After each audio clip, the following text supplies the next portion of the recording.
You don't like to talk then? Well, not really. Sometimes if there's something to say, but there's really nothing to say these days. He was known as a quiet one, the spiritual soul of the Beatles. While Lennon and McCartney soaked up the spotlight, George Harrison quietly forged his own identity within the band.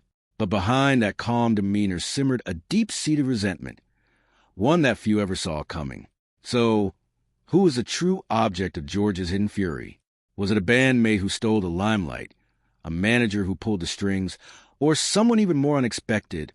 Today, we peel back the curtain on the most complicated, and perhaps most surprising, relationship in Beatles history, because behind the music and fame lies a grudge that could forever change the way we view the Fab Four.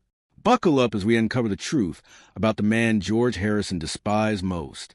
While John Lennon and Paul McCartney's songwriting rivalry is well documented, whispers of another strained relationship have lingered for years. This time, the focus is on George Harrison and the one person he allegedly harbored a deep animosity towards. The dynamics of power and creative control within the band often led to friction, particularly with Harrison, who sought more creative input and recognition for his contributions. He was constantly overshadowed by John Lennon and Paul McCartney. But before we get to that, let's go back to how it all began. George Harrison was born on February 25th, 1943 at 12 Arnold Grove in Wavertree, Liverpool. He was the youngest of 4 children born to Harold Hargreaves Harrison and Louise Harrison. Harold worked as a bus conductor and had previously been a ship's steward with the White Star Line, while Louise was of Irish Catholic descent and worked as a shop assistant. George had 3 siblings, an elder sister named Louise and 2 elder brothers, Harold and Peter. According to Boyd, a biographer of Harrison, his mother Louise was particularly supportive of her children's happiness, recognizing George's passion for music as a source of joy for him. Louise Harrison had a deep passion for music and was known for her enthusiastic singing voice, which would rattle the windows of their home, much to the surprise of visitors. During her pregnancy with George, she frequently listened to Radio India broadcasts, drawn to the mystical sounds of sitars and tablas, hoping this exotic music would bring peace and calm to her unborn baby.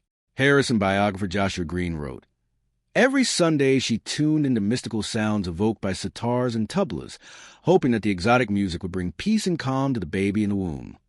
The Harrison family initially lived at 12 Arnold Grove, a modest terrace house in Wavertree, Liverpool, where George spent his first 4 years. The house lacked modern amenities, with an outdoor toilet and heating provided by a single coal fire. In 1949, the family moved to a council house at 25 Upton Green in Speke. At the age of 5, George enrolled at Dovedale Primary School. He later passed the 11+ exam and attended Liverpool Institute High School for boys from 1954 to 1959. Despite the school offering a music course, George was disappointed by the absence of guitars and felt the educational environment was stifling. George Harrison's early musical influences were diverse and formative. He was inspired by artists such as George Formby, Cab Calloway, Django Reinhardt, Hoagy Carmichael, Carl Perkins, and Lonnie Donegan during his youth in the 1950s. However, it was a pivotal moment in early 1956 that deeply impacted him. While riding his bicycle, he heard Elvis Presley's Heartbreak Hotel playing from a nearby house, sparking his fascination with rock and roll. Even during his school days at Liverpool Institute High School for boys, Harrison's passion for music was evident. He would often do guitars in his school books and declare, "I was totally into guitars." Another significant influence on him was Slim Whitman, whom he saw in a magazine or on television, solidify his interest in the instrument. Around the age of 14, Harrison's musical journey took a practical turn when his friend Raymond Hughes offered to sell him a guitar.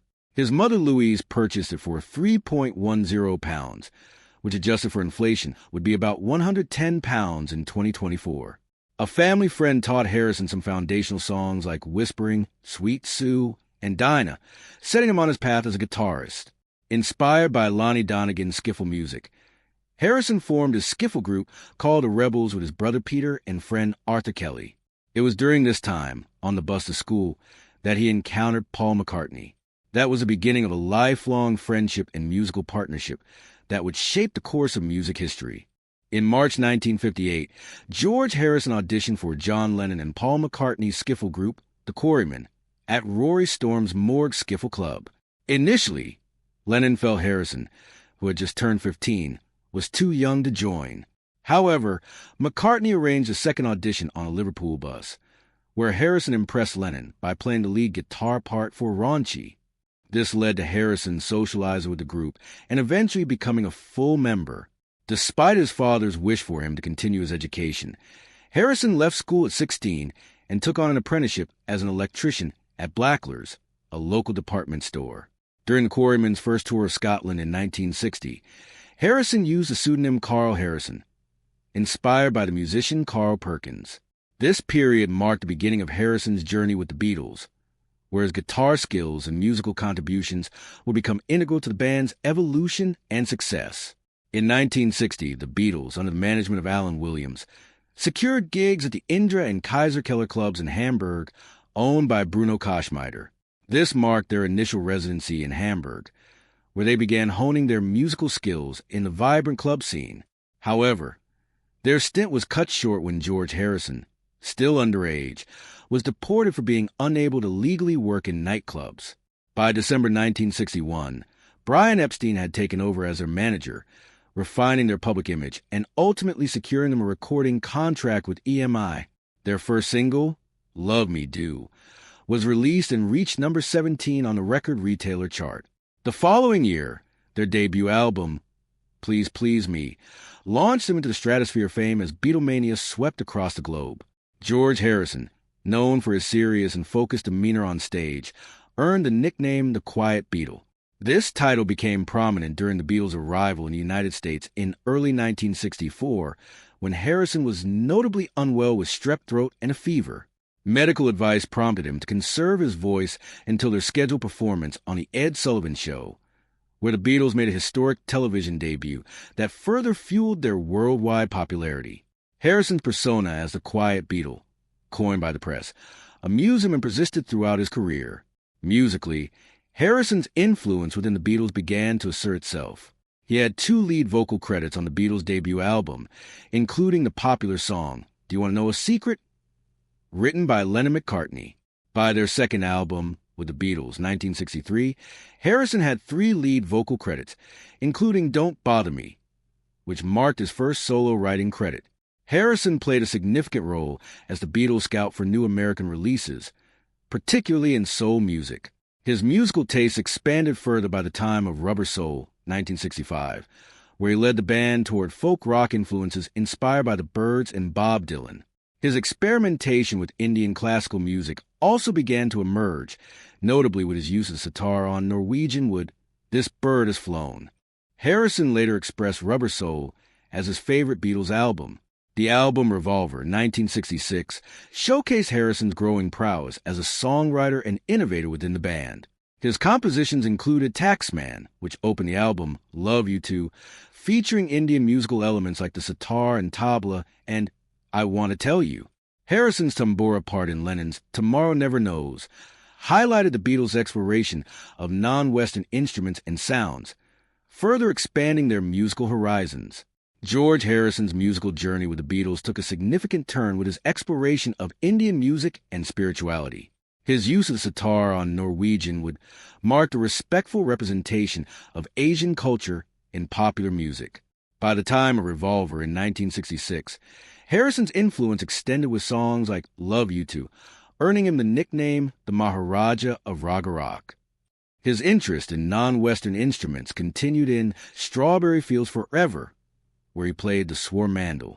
By 1967, Sgt. Pepper's Lonely Hearts Club Band, Harrison's spiritual pursuits were evident with his composition, Within You Without You, featuring sitar and tambura, and he chose to depict Eastern gurus on the album cover.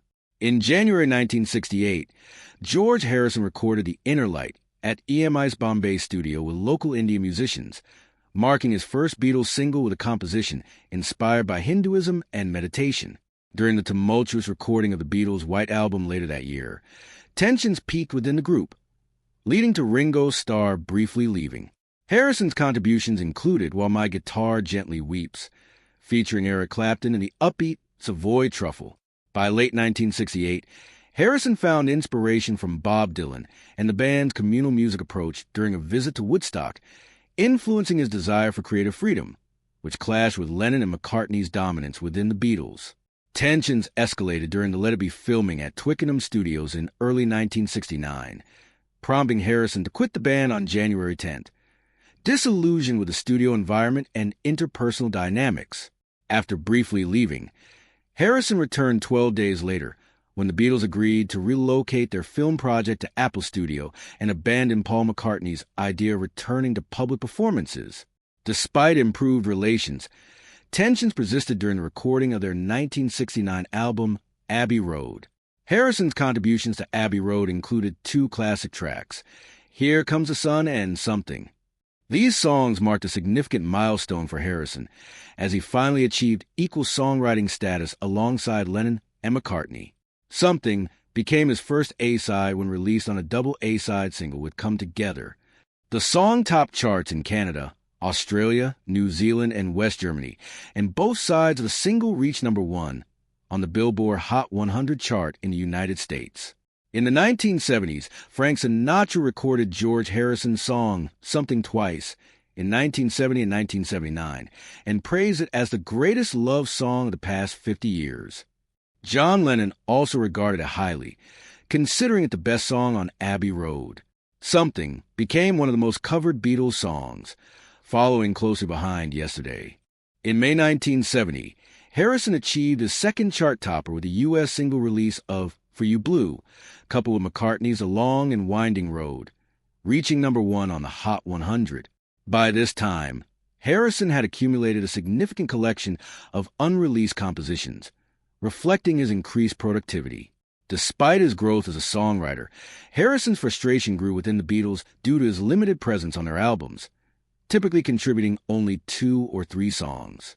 This dissatisfaction was a significant factor contributing to the band's eventual breakup.